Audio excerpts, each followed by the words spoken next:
Est-ce que le timing est opportun pour s'intéresser à Interparfums? On va regarder ça ensemble dans cette vidéo. Pensez à vous abonner à la chaîne, activer la cloche si ce n'est pas déjà fait.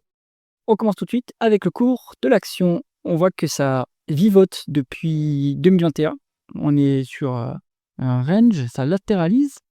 Est-ce que quantitativement, c'est le moment de s'y intéresser? On regarde ça. Alors, on a la publication qu'à décembre 2024. Bon, c'est une société française, j'imagine. Alors, elle doit publier trimestriellement. On n'a pas l'info en tout cas. Bon, hors période exceptionnelle, hein, qu'on peut comprendre ici, ta croissance est plutôt forte. Hein. En médiane, on est sur 10,3%. On est pile là-dessus sur la dernière donnée disponible. Donc, croissance plutôt forte. Et en plus, ça semble être de la croissance organique. Hein. Il n'y a pas de croissance externe, en tout cas dans l'outil. Il faut peut-être vérifier ça dans les rapports financiers. Mais donc, forte croissance organique, en tout cas, de ce qu'on voit ici. Bon, on note quand même qu'il y a eu une décélération. Hein. Ici, on a eu un rattrapage. Après, second rebond, mais là, on a eu une nette décélération. La décélération semble s'arrêter depuis juin 2024, ça repart. Bon, tant mieux. On a de la croissance sur cette entreprise. Les taux de marge, on veut des taux de marge en augmentation si on fait de la croissance. Ça veut dire qu'on gagne des parts de marché, qu'on fait de l'efficience opérationnelle, etc. Et c'est ce qu'on voit. Donc sur la très longue route, sur 20 ans, on est en hausse. Sur 10 ans, on est également en hausse, donc qualitatif. Hein. On gagne des parts de marché, hein, c'est ça que ça veut dire. 66% de taux de marge brut, on a un avantage concurrentiel, ça c'est bien. On a un mode sur Interparfums. 21,5% de taux de marge d'EBITDA, c'est très bien. On a suivi, on est même, mais je pense on monte plus vite que le taux de marge brut, donc ça veut dire qu'on fait des gains d'efficience opérationnelle en plus. Ça c'est bien. Et taux de marge net également en augmentation, c'est magnifique. Hein. Donc excellente boîte, hein, très bien gérée, ça se voit sur les marges. On regarde la conversion des bénéfices nets en free cash flow. Hop. Alors là, par contre, il y a un problème.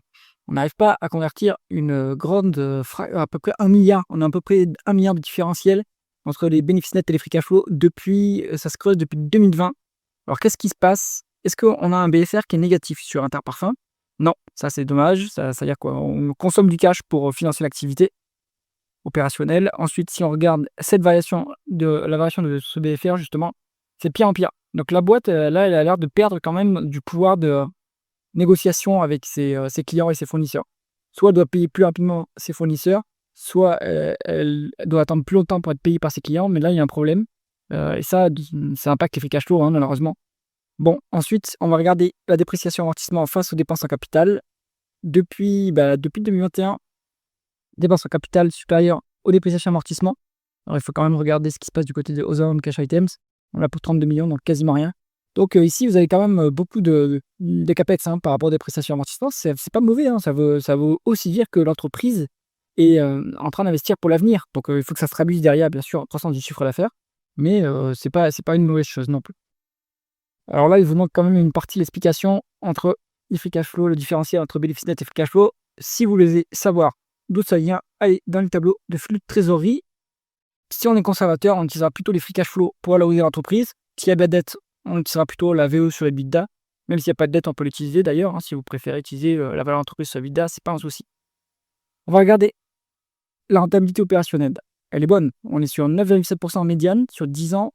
À l'heure actuelle, on a 15,8%. Donc, bonne rentabilité quand même, qui est au-dessus de la croissance organique, hein, si je ne me trompe pas, qui est ici. Hop, oui. Donc, on peut s'autofinancer hein, sur Interparfums, ça c'est pas mal. Et si on a des excédents de cash, on peut évidemment utiliser ce cash pour faire des acquisitions ou rémunérer l'actionnaire. On va regarder l'endettement. Cash net, avec une bonne rentabilité, comme on l'a vu, c'est normal, on est cash net.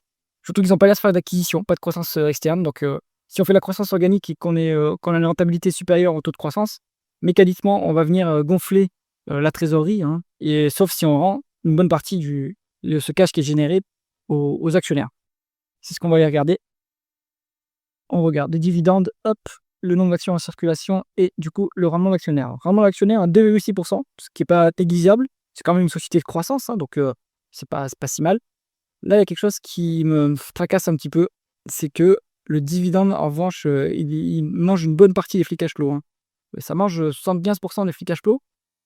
Après, eux, ils vont me dire, ah ben, en fait, oui, mais nous, notre payout ratio n'est pas très élevé, puisque évidemment, le payout ratio se calcule par rapport au bénéfice net. Dans ce cas-là, ça fait quand même 60% peut-être. Mais en réalité, on paye avec les free cash flow. Donc, À mon avis, il y a pas beaucoup de marge d'augmentation du dividende. Là, on a atteint quand même un plafond et qu'il faut que le free cash flow monte beaucoup plus, sinon ce dividende va stagner. Niveau, nombre d'actions en circulation, il y a eu, donc il y a un peu de changement capitalistique sur Interparfums. Oui, il y a une fusion avec la holding, mère et il y a eu des actions gratuites qui ont été émises. Bon, je suis pas très clair sur quel impact ça a, mais en tout cas, ici, on voit que le nombre d'actions, finalement, il évolue un petit peu à la hausse. Ça va peut-être de l'actionnariat salarié ou heu, des actions attribuées aux managers, mais il y a pas de rachat d'actions, en tout cas, assez structuré. Bon, rémunération de l'actionnaire, ouais, correcte, pas incroyable, mais potentiellement pas soutenable, donc attention. La valorisation maintenant, on se met alors on est conservateur. Allez, on va regarder les 2 de toute façon, en price to free cash flow et en VE sur EBITDA. Alors en VE sur EBITDA, des cotes de 15-20. Ça, c'est intéressant. En price to free cash flow, alors ce qu'on voit, c'est que la boîte n'a en général pas beaucoup de free cash flow. En fait, elle se paye très cher, hein, par rapport à ses free cash flow. C'est 43 fois la valeur médiane, c'est très élevé quand même et on est à 29 sur le 12 derniers mois. Donc oui, il y a une décote par rapport à l'historique, mais c'est très élevé. Même en VE sur EBITDA, hein, c'est pas raisonnable comme valorisation. Pour moi, au-delà de 12 en VE sur EBITDA, on commence à être cher. Au-delà de 15 en price to cash flow, on commence à être cher.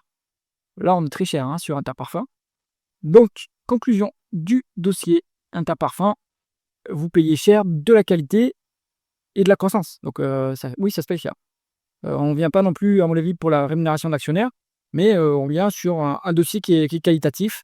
Maintenant, je trouve ça un peu cher, mais si vous voulez rentrer sur ce dossier-là, il faudra le garder sur le long terme, c'est-à-dire qu'il faudra avoir la possibilité, la capacité d'encaisser des moins-values s'il y a une mauvaise publication, parce qu'avec des multiples pareils, ça peut se dégonfler très vite. Donc attention.